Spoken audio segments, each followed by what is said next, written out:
Salam, perkenalkan nama saya Oven Azibuah dari kelas NIM genap dengan NIM 220511030062 dari program studi ilmu kelautan. Nah, di video ini saya akan menjelaskan tentang pemahaman saya tentang materi yang diberikan oleh dosen Dr. Antonius Petrus Rumengan. Sebelum kita masuk pada materi, kita harus tahu apa yang namanya ikatan kimia. Ikatan kimia adalah gaya yang mengikat atom-atom dalam unsur senyawa. Ikatan kimia bisa terjadi dengan beberapa jenis ikatan. Nah, cara terjadinya ikatan kimia adalah dengan searah terima elektron atau penggunaan elektron bersama-sama. Serah terima elektron adalah salah satu atom melepaskan elektron kepada lain, dan atom yang lain tersebut menerima elektron. Nah, sedangkan ikatan kimia dengan penggunaan elektron bersama-sama berarti elektron digunakan baik oleh atom yang memiliki elektron dan juga atom yang mendapatkan elektron. Nah, tujuan terjadinya ikatan kimia adalah agar terjadinya kestabilan unsur. Setiap unsur mampu membentuk ikatan kimia karena memiliki elektron valensi. Nah, ikatan kimia ini dirumuskan dengan struktur Lewis. Ini merumuskan ikatan dengan memberi tanda titik silang atau bulatan kecil untuk menggambarkan elektron valensi yang berikatan. Nah, kita masuk pada materi yang pertama, yaitu jenis-jenis ikatan kimia. Nah, ada beberapa jenis ikatan kimia, yaitu ikatan ion, ikatan kovalen, ikatan logam. Nah, ikatan ion adalah ikatan yang terjadi karena adanya gaya tarik-menarik elektrostatis antara ion positif dan ion negatif. Dalam suatu senyawa kimia, kedua ion tersebut berikatan dengan gaya elektrostatis sesuai dengan hukum Coulomb. Kemudian ada ikatan kovalen. Ikatan kovalen terjadi ketika pemakaian bersama pasangan elektron dari masing-masing atom yang berikatan. Kemudian ikatan logam. Nah, ikatan ini terbentuk karena adanya gaya listrik tarik-menarik dari inti atom logam dengan lautan elektron. Elektron ini adalah elektron yang bebas bergerak. Mobilitas elektron ini bergerak bebas sehingga elektron valensi tidak tetap pada posisinya pada satu atom, namun terus berpindah ke atom yang lain. Ikatan kovalen. Ikatan kovalen adalah ikatan antara dua atau lebih atom berdasarkan penggunaan elektron secara bersama-sama. Ikatan kovalen biasanya terjadi antara atom non-logam. Ikatan kovalen adalah ikatan yang terbentuk akibat pemakaian bersama pasangan elektron antara dua atom atau lebih. Nah, atom-atom yang terlibat dalam ikatan kovalen adalah atom-atom non-logam. Nah, ikatan kovalen memiliki sifat-sifat sebagai berikut. Pertama, sebagian besar mudah menguap. Kedua, memiliki titik didih dan leleh yang rendah. Ketiga, tidak larut dalam air tetapi larut dalam larutan organik. Pada umumnya tidak menghantarkan listrik. Dan 5, berupa gas, cairan atau padatan lunak pada suhu ruang.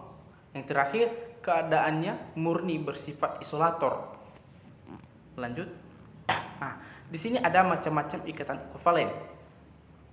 Ada dua jenis ikatan kovalen, itu ikatan kovalen berdasarkan jumlah pasangan elektron dan ikatan kovalen berdasarkan keelektronegatifan.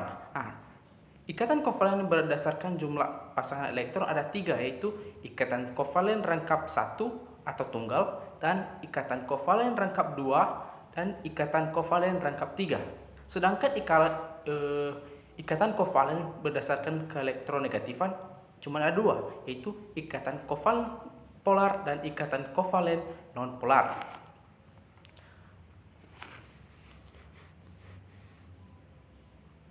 Nah, di sini ada contoh kovalen berdasarkan jumlah pasangan elektron. Di sini kita ketahui ikatan kovalen tunggal, di mana ikatan kovalen tunggal adalah ikatan yang menggunakan satu pasang elektron.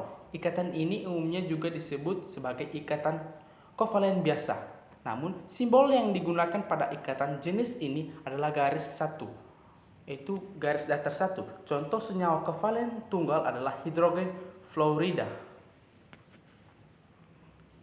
Nah, di sini ada juga ikatan kovalen rangkap dua. Bisa kita lihat di sini ada contoh ikatan kovalen yang merangkap dua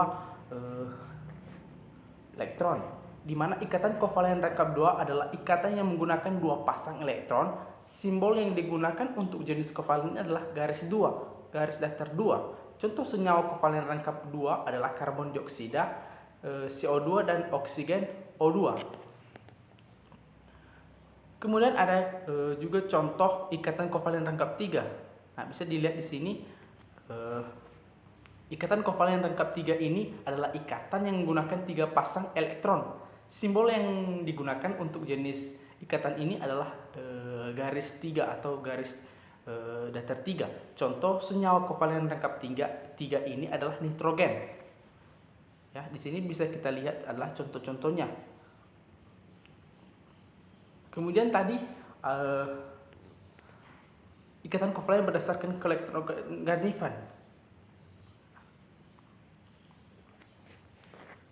Nah, ini adalah contoh kovalen berdasarkan keelektronegatifan, di mana ada polar dan non-polar.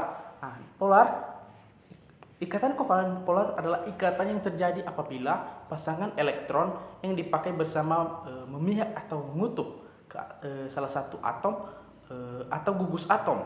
Saat elektron mengutuk maka terbentuklah momen dipol yang mengukur tingkat polaritas. Dan juga terdapat satu sisi yang positif, sedangkan bagian lain merupakan sisi negatif. Pada ikatan kovalen polar, pasangan elektron akan cenderung mendekati atom yang memiliki keelektronegatifan yang lebih tinggi. Nah, di sini ada contoh nonpolarnya. Nah, nonpolar ini adalah ikatan yang terjadi apabila pasangan elektron yang dipakai bersama dari atom yang sama sehingga memiliki keelektronegatifan yang sama. Nah, ikatan kovalen nonpolar tidak memiliki perbedaan keelektronegatifan, namun molekulnya terbentuk simetri dan tidak memiliki pasangan elektron bebas. Nah, kemudian ikatan ion. Nah, ikatan ion merupakan ikatan yang terbentuk yakni akibat adanya gaya tarik-menarik antara ion positif serta ion negatif. Nah, ion positif ini terbentuk disebabkan karena unsur logam melepaskan elektronnya, dan sedangkan ion negatif itu terbentuk disebabkan karena unsur non-logam menerima elektron. Nah, ikatan ion ini terjadi disebabkan karena adanya serah terima elektron. Pembentukan ikatan ion ini terbentuk akibat dari adanya proses melepas atau juga menerima elektron oleh atom-atom yang saling berkaitan. Atom-atom yang melepas elektron tersebut menjadi ion positif yang disebut kation, sedangkan untuk atom-atom yang menerima elektron tersebut menjadi ion negatif yang disebut anion. Ikatan ion tersebut biasanya disebut dengan ikatan elektrovalen.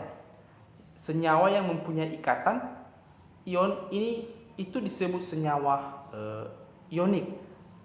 Senyawa ionik tersebut biasanya terbentuk antara atom-atom unsur logam serta juga non-logam.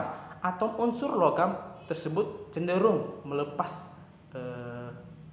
elektron membentuk ion positif, serta atom unsur non-logam itu cenderung menangkap elektron dan membentuk ion negatif. Nah, ini contoh kovalen ion. Bisa kita lihat di sini ada 11Na, di mana satu elektron 11Na pindah ke 17Cl. Bisa ditulis dengan menggunakan persamaan kimia menjadi di bawah ini.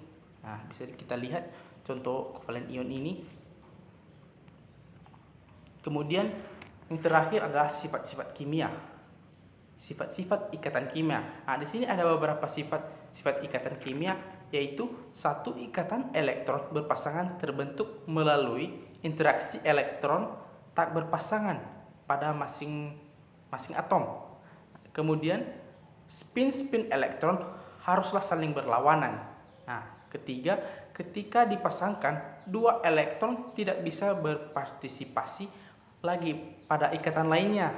Kemudian nomor 4, pertukaran elektron pada ikatan hanya melibatkan satu persamaan gelombang untuk setiap atomnya.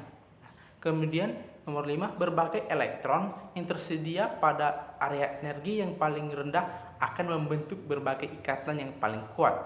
Nah, yang terakhir ada dari dua orbital pada sebuah atom, salah satu yang dapat bertumpang tindih paling banyak lah yang akan membentuk ikatan yang paling kuat.